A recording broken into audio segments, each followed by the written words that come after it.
Saya punya teman bang, saya sering diundang oleh teman-teman dari Ormas agama lain, saya Muslim. Beliau ketuanya, saya tidak sampaikan.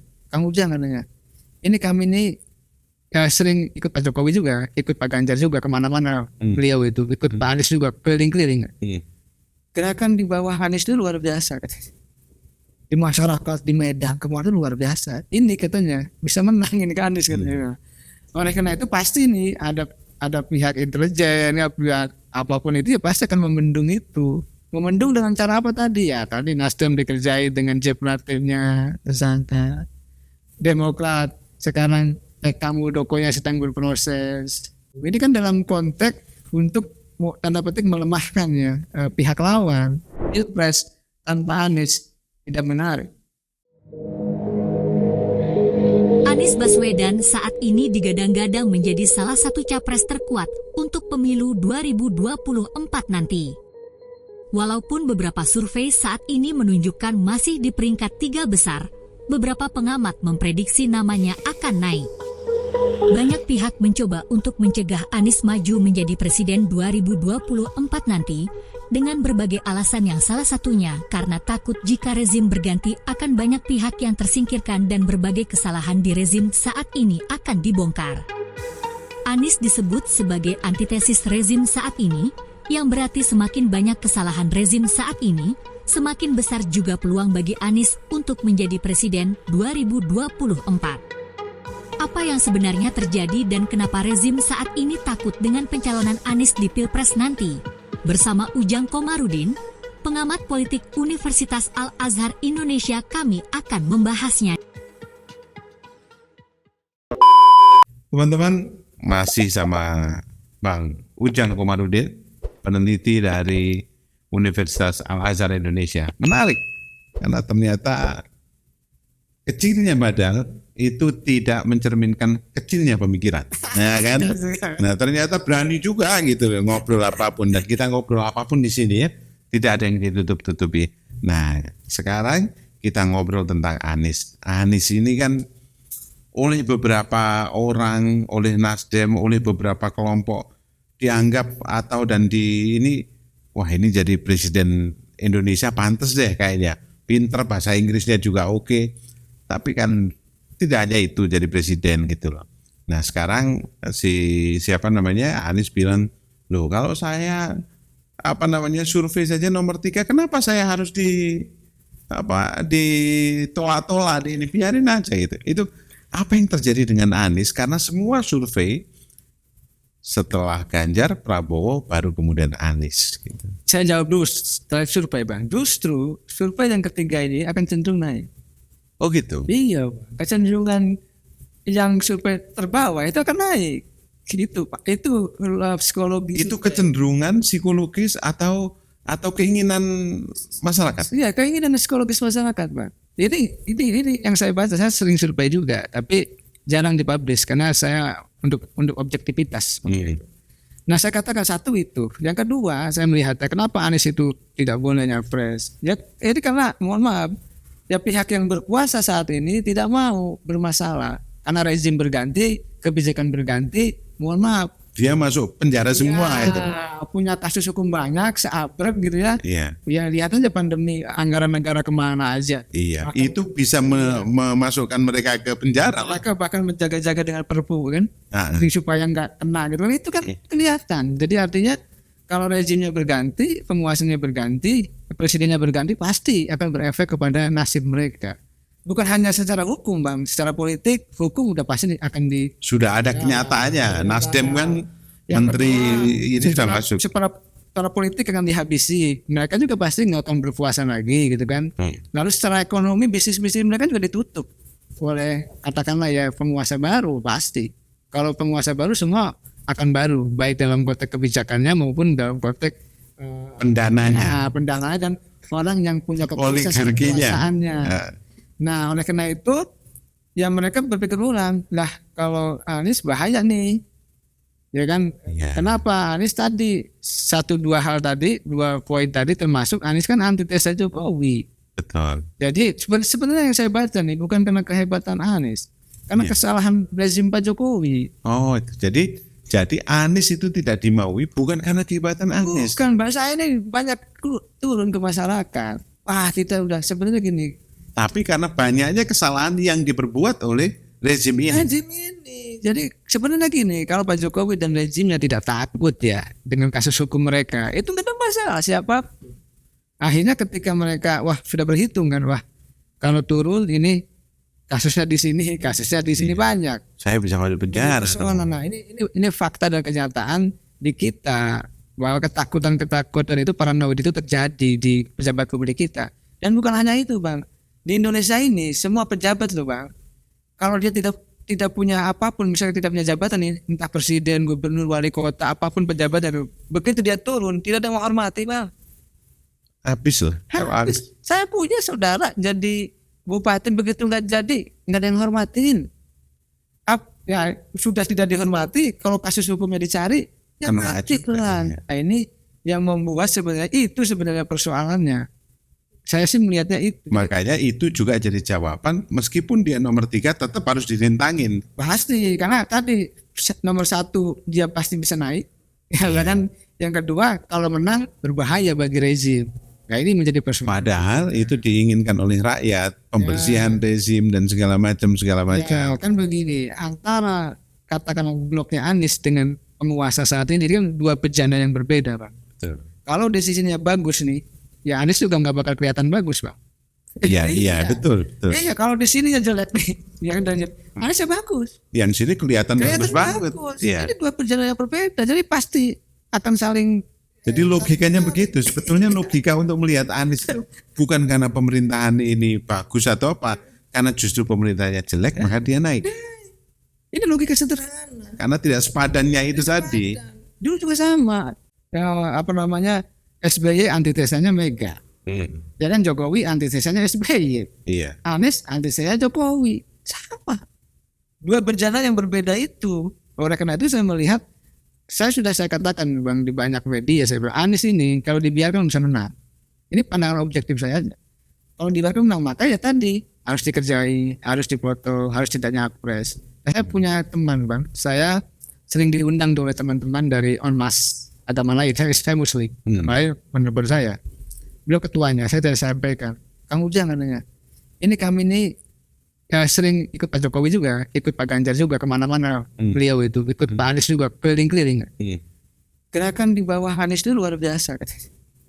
Di masyarakat, di Medan, kemarin luar biasa. Ini katanya bisa menang ini ke Anies katanya.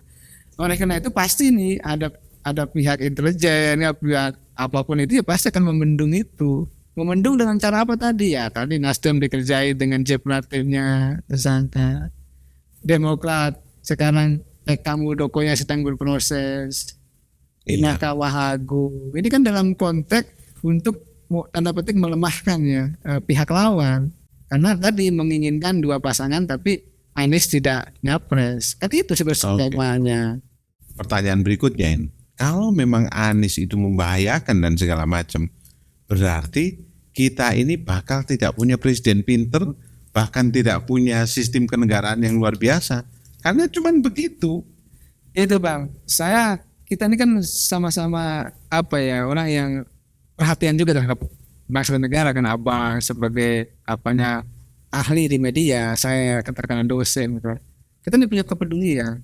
Ya kalau pemimpin kita mohon maaf ya, tidak punya integritas, tidak berprestasi, track recordnya jelek, ya bangsanya mau berharap pada siapa? Ini menjadi problem.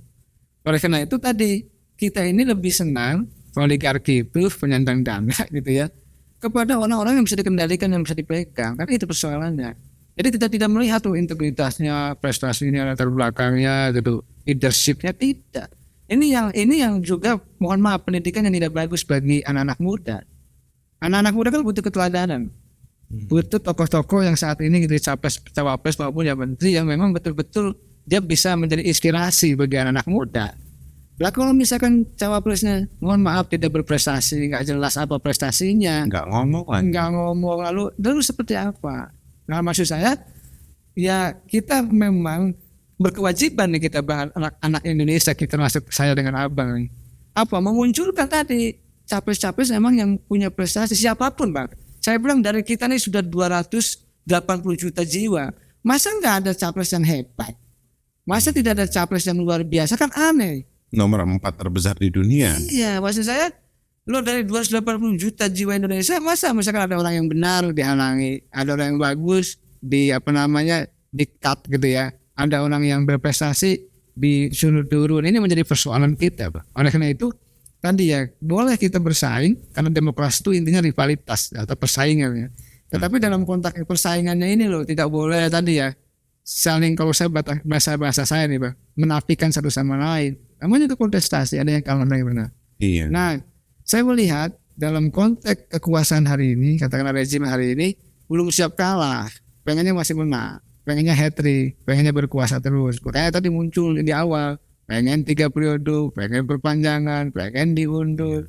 Ini menjadi problem kebangsaan loh. Ini kalau saya lihat nih, problem-problem kebangsaan itu banyak sekali. Termasuk tadi kita tidak bisa membangun konstruksi atau mengangkat orang yang berprestasi untuk ditawarkan sebagai capres dan cawapres. Ya karena itu tadi ya, karena nafsu syahwat berkuasa itu demikian besar. Ya, katakanlah ada Nasdem yang terlalu berani, tapi yang dikerjai.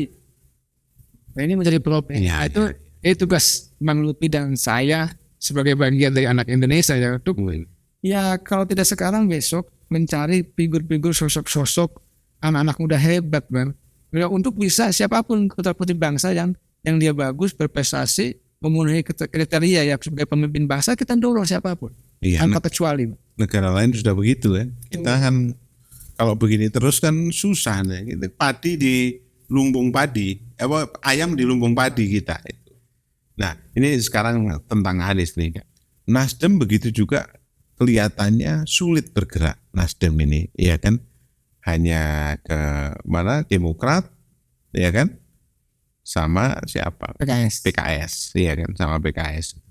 Nah sulit rasanya untuk mengambil yang lain. Nah, apakah kira-kira ada skenario karena Pak Jokowi sudah sakit hati di sini sehingga larinya ke sini. Toh ke sini kan harus face to face kan, kemudian nanti pasti akan jadi gitu loh. Lawannya kan PDI juga, bahwa kalau sampai di sini 50 tambah 1 aja kan menang gitu kan. Nah, artinya orang-orang di sini kan harus ngikutin pemikiran Pak Jokowi kan. Kalau Pak Jokowi yang mengatakan bahwa dia itu aset saya, ya udah deh, kamu ikut ini aja, ikut ini. Dan itu jalan mengalahkan PDI, kira-kira begitu. Ya bisa, itu bisa Bang, skema itu. Tapi saya sih melihatnya ada skema lain yang lebih realistis. Misalkan skema lain lebih realistis begini, Anies tidak jadi nyapres, tapi bisa jadi cawapres gitu. Itu juga bisa. Ya kan? Cawapresnya siapa? Cawapresnya Prabowo. Oke. Bisa, ini lebih menarik. Lebih menarik ya. Ya, Dan lebih masuk akal. Lebih masuk akal karena bagi saya tadi misalkan mau Pak Jokowi mendukung Anies agak sulit. Kalau saya melihat karena tadi Nasdem pun udah tidak ketemu gitu. Jadi yang bisa dikompromikan sebenarnya, seandainya misalkan Anies tidak bisa nyapres gitu, seandainya gitu ya, kita tidak tahu. Ya itu sebenarnya bisa mengkompromikan, ketemu Bang, kalau Aniesnya cawapresnya Prabowo itu ketemu. Iya. Itu ketemu, itu solusinya Pak Surya Paloh, Jokowi dan partai-partai lain berarti kan juga ketemu juga. Iya, jadi salurkan. Kalau gitu saya sih melihatnya yang memungkinkan skema yang pas itu. Kalau saya sih melihatnya begitu, dan itu punya kesempatan untuk bisa menang. Ya, dan nggak mungkin Nasdem ngotot dengan sendiri, pasti habis dia. Ya kan, dalam sistem ini aja udah habis. Kalau dia kemudian PKB mau ke situ juga boleh. Ini faktor Muhaimin Iskandar. Apakah kemudian nanti faktor Caimin ini nggak akan sakit hati dan kemudian justru lari ke sana kira-kira? Ya kalau Pak Jokowi yang perintah nggak berani. Ya kuncinya di Pak Jokowi. Iya ya. Iya Pak Caimin maupun Pak Erlangga kan kuncinya tetap saja kata abang dari dia. Ya Pak Jokowi. Jadi memang Caimin harga mati dia menjadi cawapres. Tapi kalau sudah ada perintah Pak Jokowi juga mau gimana? Iya. Demi banyak orang lah. Mundur dulu gitu. Ini menyelamatkan semuanya. Iya. Demi rekonsiliasi juga mungkin. Dan negara ini memang perlu di-refresh. Kelihatannya seperti, kalau saya sih tadi ya punya konstruksi seperti itu Pak. Ini kan tawaran-tawaran saya ya. Iya. Yang mudah-mudahan juga didengar oleh para petinggi partai itu begitu kan. Iya. Seperti itu. Menarik. Kalau itu yang terjadi, artinya Pak siapa namanya Surya Paloh yang selama ini jelas mengatakannya agregasi kepentingannya jelas, tapi ternyata punya kartu yang lain untuk bisa dimainkan. Ya, akhirnya kan sama-sama hidup kartunya. Jokowi Dan hidup, Pak Surya Paloh hidup. berarti tinggal dua dong yang berkompetisi nanti kan ya, grup PDI dan Pak Surya Paloh gitu. Ya, kalau skemanya tadi yang saya katakan gitu. Tapi kan di politik itu banyak skema yang kita Iya. yang sangat dinamis gitu kan. Kalau kemudian seperti itu, kira-kira Golkar, terlepas dari kita ngomong bahwa itu asetnya Pak Jokowi, Ya, ya, oke. apakah Golkar akan gampang begitu?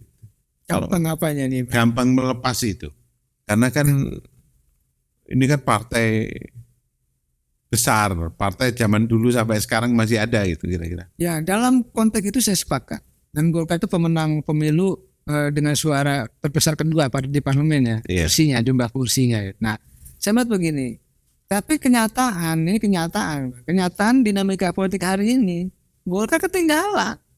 Di KIB terpikat, Iya. bermanuver juga belum Banyak gerak. Iya, banyak gerak. Akhirnya ya saya gini mengkritisi dari awal. Saya bilang ke Pak Erlangga, Golkar tuh dari dulu pasca reformasi nggak ada jago. Pak JK itu dulu bang terpilih jadi wapres, dia bukan kena ketua umum Golkar. Jadi beliau tuh bukan didukung Golkar. Setelah beliau jadi terpilih jadi wapres, baru ngambil alih Golkar gitu loh. Beda. Jadi kekurangan apa ya? Kader atau ketua umum partai yang memang layak jual. Ini anak kesulitannya Golkar. Nah ini harus dipahami. Nah itu menjadi PR besar bagi Golkar. Kalau sebenarnya gini bang, kalau ketua umumnya itu elektabilitasnya tinggi, ya itu Golkar akan leading. Tetapi saat ini karena mohon maaf ketua umumnya elektabilitasnya di bawah 3 besar itu, ya ini yang membuat Golkar Persoalannya ini ya. di situ. Meskipun survei kapan hari itu menyatakan bahwa Golkar itu disukai sama milenial. Ya, saya sepakat, Bang. Jadi saya kenal dengan senior di Golkar, bahkan anggota DPR milenial saya kenal, Pak. Ada Putri Komarudin, saya kenal dekat. Bahkan beliau nyebut saya Om gitu. Betul, disukai milenial, saya sepakat. Tapi dilema Golkar hanya di ketua umumnya. Dia sudah mengunci sebagai capres gitu kan. Itu membuat malapetaka bagi Golkar. Apakah itu dilemanya Pak Erlangga ataukah dilemanya Jokowi? Kalau Jokowi katakan siapapun ketua umumnya masih dalam kendali dia lah gitu. Kalau saya sih melihatnya dilemanya Pak Erlangga. Enggak, artinya secara komunikasi bahwa Pak Jokowi tidak bisa mengendalikan atau tidak bisa ngobrolkan ini dengan Pak Erlangga sehingga Pak Erlangga kekeh begitu. Karena tidak ada orang lain. Enggak, paling izin aja Pak Jokowi ya kan, izin saya mau nyapres atau nyapres paling gitu. Tapi kan Pak Jokowi punya perhitungan nih, bisa menang nggak, kalah nggak, kan itu penting. Karena kalau misalkan Pak Jokowi membebaskan Pak Erlangga, kesulitan sendiri Pak Jokowi. Kalau yang dukungnya kalah gimana? Yang dukung Pak Jokowi kan repot juga Pak. Iya. Tapi kan itu tidak kelihatan di publik karena kan ya hanya kita lah yang karena saya pernah jadi staf khusus Bang, staf khusus ketua DPR yang ketika itu ketua DPR-nya dari Golkar. Jadi saya agak paham sedikit kalau bicara Golkar. Golkar itu partai yang infrastrukturnya solid dan solid. Seperti tadi saya boleh mengkritik kelemahannya. Ya Pak Erlangganya tadi kurang laki juga. Kurang layak. Ya kurang layak juga. Saya kritis seperti itu. Dan itu fakta yang harus dievaluasi menurut saya. Karena dulu begini Bang, dulu saya mengkritik Golkar. Mengkritik waktu itu Pak Novanto ini cerita kasus korupsi berkritik. Saya dirapatkan di Golkar dirapatkan. Saya dikata-katain gak bagus oleh pimpinan partai Golkar itu. Wow, jangan pengamat apa katanya. Karena memang mau cari muka lah itu kan. Tapi kan faktanya korupsi itu kan benar saya gitu kan. Dan sekarang jadi akrab justru Bang. Karena saya objektif. Iya. Sekarang tuh akrab sama saya, ngundang saya akrab. Dulu saya ingat tuh. Tapi bagi saya nggak apa-apa karena saya objektif saja dalam mengubahkan. Iya. Itu dalam konteks tertentu sampai sekarang akrab tuh beliau petinggi Golkar dengan saya itu gitu. Kalau ini perkembangan terakhir, ketika Mega memilih Imam Masjid Istiqlal Ya. untuk jadi wakil Ganjar, Ya. ini kartu mematikan enggak? Justru itu yang diinginkan mereka. Kenapa? Ini pertama pasti akan dicari sosok yang tua, seperti Pak Ma'ruf Amin. Kenapa? PDIP tidak diganggu, ya kan? Jadi kekuasaan tidak diganggu, PDIP-nya tidak diganggu, Pak Ma'ruf Amin tidak banyak manuver, sehingga Tidak banyak keinginan. iya, tidak banyak keinginan untuk 2024 atau 2029 nanti kan PDIP bisa kendalikan sendiri. Justru yang berbahaya adalah ketika punya cawapres yang muda, yang bermanuver, itu pintar. justru akan merugikan PDIP. Memang sengaja dicari sosok figur ya berlatar belakang Islam, lalu dari NU. NU ya begitu kan. Lalu dia tadi PDIP merasa nyaman dan aman, tidak banyak manuver. Aman lebih tepat lah. Nah, kira-kira disitulah titik temunya ketemu di nama Imam Besar Masjid Istiqlal. Dan rasanya memang itu sudah satu paket. Kalau kemudian yang lain-lain nggak masuk lah. Iya. Sekarang misalkan Sandi pandai bermanuver. Iya. Katakan Erik sama. Jadi akan mengganggu kepentingan PDIP sebenarnya, Bang. Jadi Megawati PDIP akan mencari cawapres yang tidak akan mengganggu kepentingan PDIP. Yang copy paste Pak Makmur. Kira-kira seperti itu saya menganalisanya. Makanya muncul nama beliau. Saya sangat dekat dengan beliau, Prof. Nasrullah, karena waktu ke Italia itu 2015 saya bersama-sama dengan beliau. Memang orang baik, orang yang cerdas, pintar dan sangat solid. Iya sangat. Begitu. Makanya kalau kemudian Ganjar sama siapa Pak Nasrullah, dan kemudian di sini Prabowo sama Anies, menarik lah ya. Itu maksud saya, demokrasi jadi hidup. Kalau Saya orang punya pikiran. ya, betul lihat itu pilihan. Silakan ini anggap yang terbaik di sini kan, ini yang terbaik di sini kan gitu ya. Itu bagi saya sih sebenarnya itu seandainya tadi 3 capres tidak terjadi ya, maka dua capres pun skema itu menurut saya skema terbaik. Iya.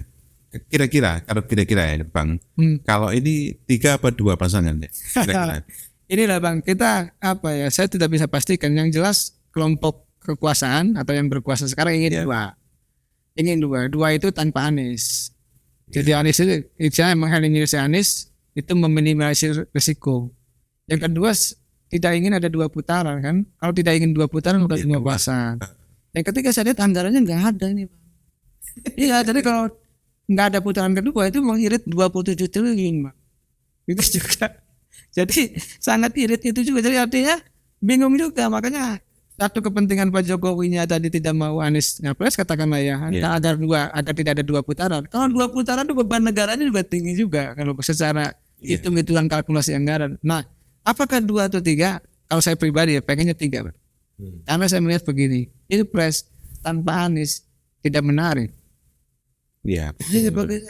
Saya rasanya juga begitu.